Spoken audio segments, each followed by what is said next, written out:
si Basilio. Ina ko si Sisa. Meron akong kapatid na si Crispin.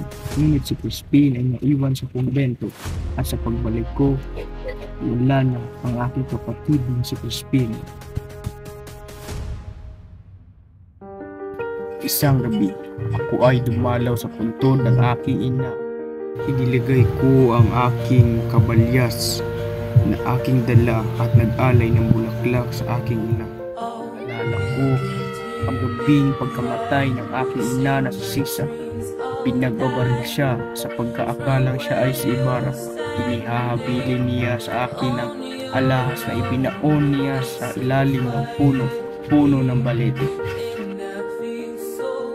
Hirap lamang ang buhay.